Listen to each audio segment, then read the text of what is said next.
pina-authenticate namin documents dito sa DFA Alabang. And iba na siya. Basta dito. Mamaya, papakita ko sa inyo yung update.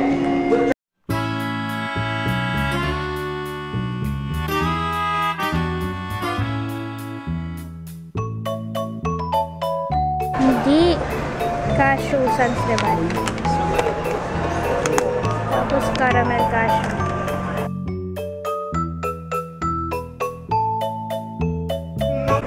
₱5 lang per scoop. Magkano 1.5 liter? 250. Thank you. Ang ganda ng ceiling nila sa CR. Ito yung favorite part ng ATC na gusto ko, yung Tiangge. Ang gaganda kasi ng mga damit dito, promise. So, Simon nagtitingin ng hilig niya.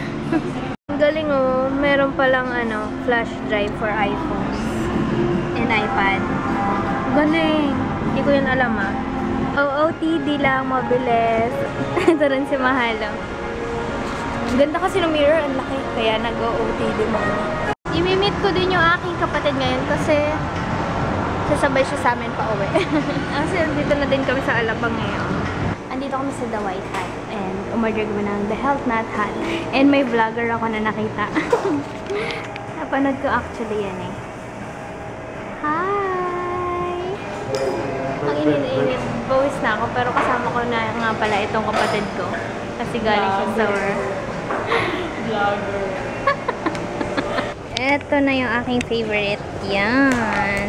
The Health Nut Hot.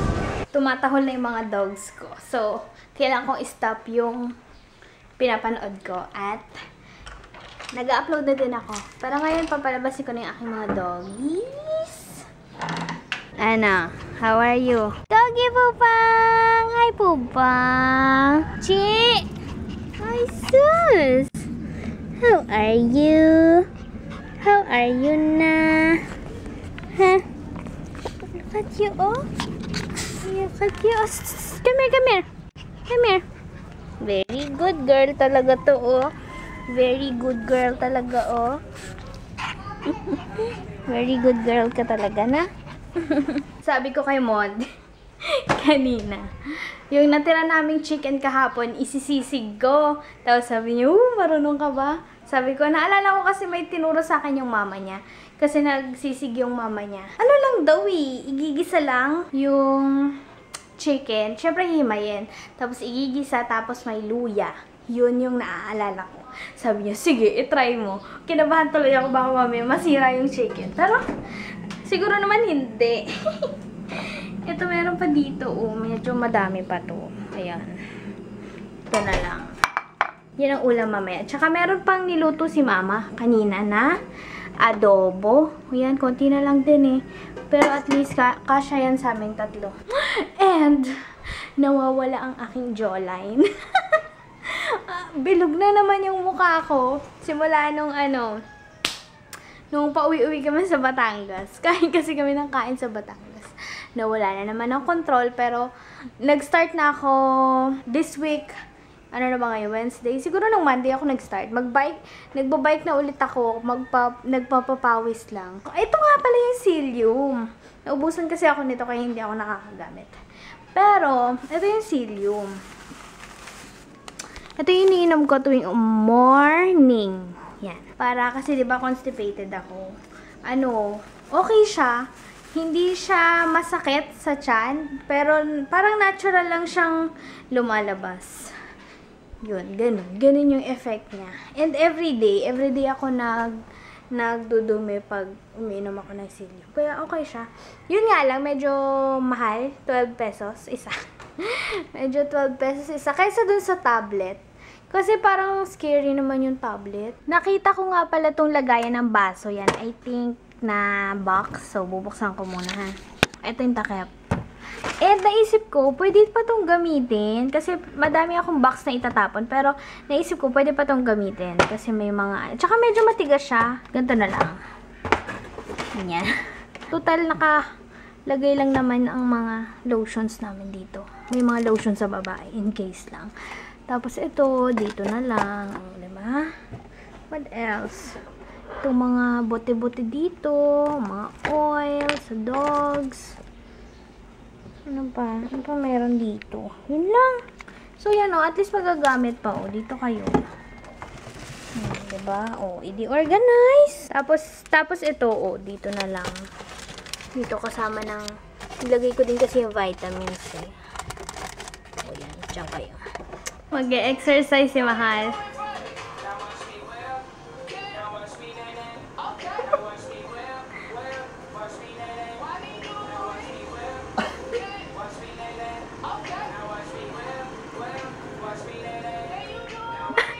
May pagtingin talaga sa taas.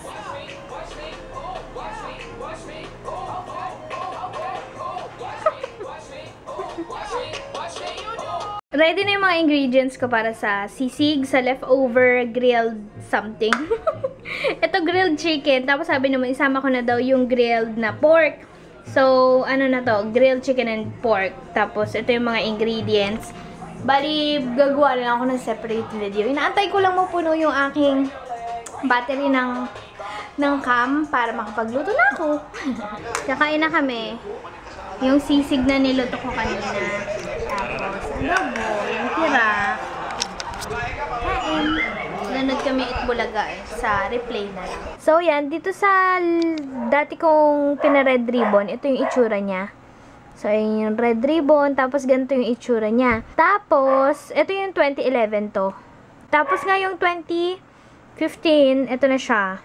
Kung magpapasa kayo ng red ribbon, ang suggestion nila, i-renew nyo. Kasi, iba daw yung signatory. Yung iba kasi hindi na. Pero, ngayon, kailangan i-renew. Kasi, iba daw yung signatory nung 2011 sa 2015. At saka, iba na pala yung itsura niya. Kaya, okay na din na pina-renew namin. Yung ano, mura lang naman magpa-renew. 100 pesos. 100 pesos yung regular, pero dahil weekend kami pumunta, it's 200. Oo. Doble yung presyo pag weekends. Pag weekends, kaya I suggest pumunta kayo ng weekdays kasi pag weekends, automatic, express talaga yung presyo. Pero, pag weekdays naman, pwede naman kayo mamili kung regular or express yun. So, yun. Pero, weekends kami pumunta kaya, ayun, express, doble yung presyo. 200 pesos yung isang documents. Ayun, ganun yung nangyari. Kaya, yan.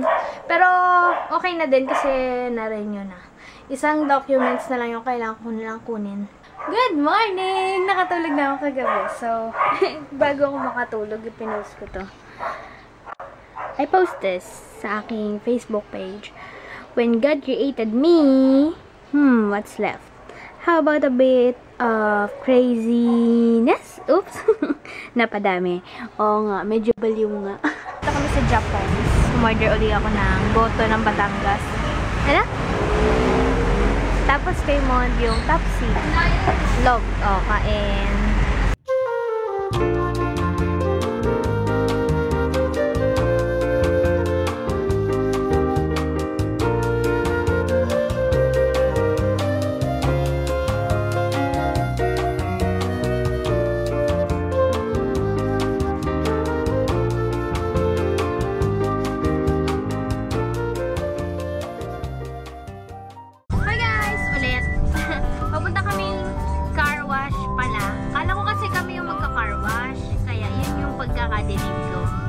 Kaya, nag-aantay ako kanina na i-prepare niya na yung mga gamit pang car wash. Pero,